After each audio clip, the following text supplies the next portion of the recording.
নমস্কার, তনু কিচেনে সকলকে স্বাগত। আজকের রেসিপি আলু শাকের ভাজা। দেখুন আলু শাকের ভাজা রেসিপিটা আমি কিভাবে রেডি করব। এখানে এক মুঠ আমি আলুর শাক নিয়েছিলাম আর এরকম ছোট ছোট করে কেটে নিয়েছি আর পরিষ্কার করে জল দিয়ে ধুয়ে নিয়েছি। দেখুন এটা আমি কিভাবে রেডি করব।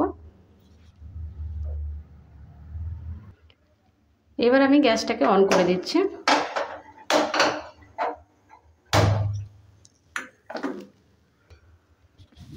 আর একটা কড়াই বসিয়ে দিয়েছি, কড়াইটাকে ভালো করে হিট করে নেব। কড়াইটা হিট হয়ে গেছে, আঁচটা লো মিডিয়াম করে রেখে দিচ্ছি। লো মিডিয়াম আঁচে রেডি করে নেব।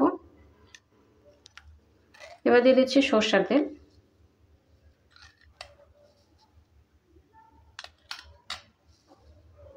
তিন চামচ সরষের তেলটা ব্যবহার করলাম। সরষের তেলটাকে ভালো করে হিট করে নেব। সরষের তেলটা হিট হয়ে গেছে, দিয়ে দিচ্ছি দুটো শুকনো লঙ্কা আর দিয়ে দিচ্ছি হাফ চামচ কালো জিরে। দেওয়ার পর হালকা একটু ভেজে নিচ্ছি।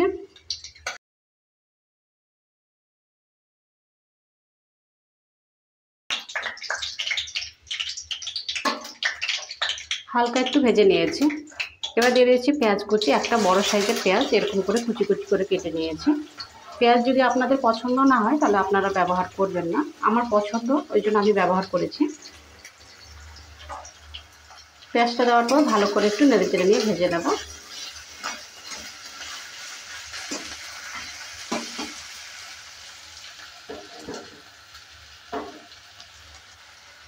আর দিয়ে দিচ্ছি দুটো কাঁচা লঙ্কা কুচি। কাঁচা লঙ্কা কুচিটা দেওয়ার পরও ভালো করে একটু নেড়ে চেড়ে নিচ্ছি। পেঁয়াজের কালারটা হালকা চেঞ্জ হয়ে গেছে। এবার দিয়ে দিচ্ছি একটা বড় সাইজের আলু, এভাবে করে কেটে নিয়েছি লম্বা লম্বা করে।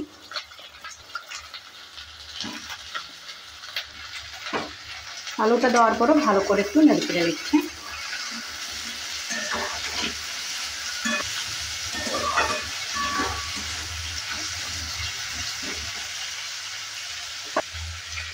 এবার এখানে আমি কিছু মশলা ব্যবহার করব। হাফ চামচ দিয়ে দিচ্ছি লঙ্কার গুঁড়ো,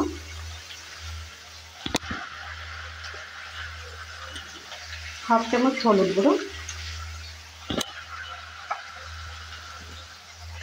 আর সামান্য পরিমাণে দিয়ে দিচ্ছি জিরার গুঁড়ো।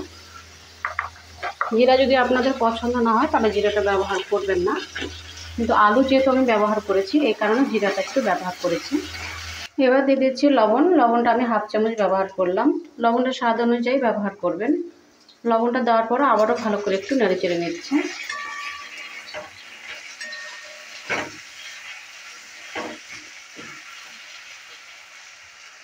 এবার ঢাকনা দিয়ে 1 থেকে 1.5 মিনিট সেদ্ধ হওয়ার জন্য ছেড়ে দিচ্ছি।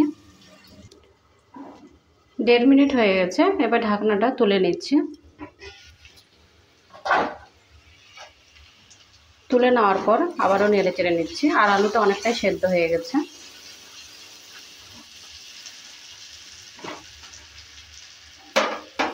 এবার দিয়ে দিচ্ছি কেটে রাখা শাক।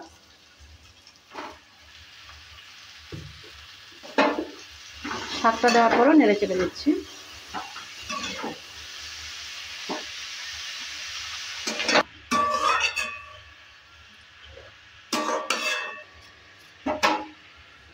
আবারও ঢাকনা দিয়ে ঢেকে দিচ্ছি 1 থেকে 1.5 মিনিটের জন্য। 1.5 মিনিট হয়ে গেছে, আবারও ঢাকনাটা তুলে নিচ্ছি। তুলে নেওয়ার পরও ভালো করে আবারও নেড়ে চেড়ে নিচ্ছি। আর ঢাকবো না, শাকটাও সেদ্ধ হয়ে গেছে।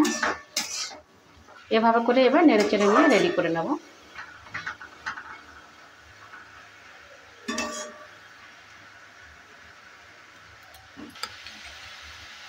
আবারও 1 চামচ আমি সরষের তেল ব্যবহার করলাম। তেলটা দেওয়ার পরও আবারও ভালো করে একটু নেড়ে চেড়ে নিচ্ছি।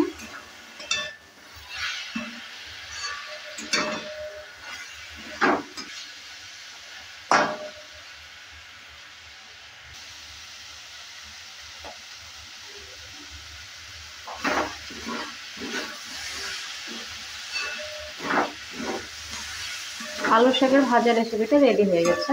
এবার আমি গ্যাসটাকে অফ করে নামিয়ে নেব।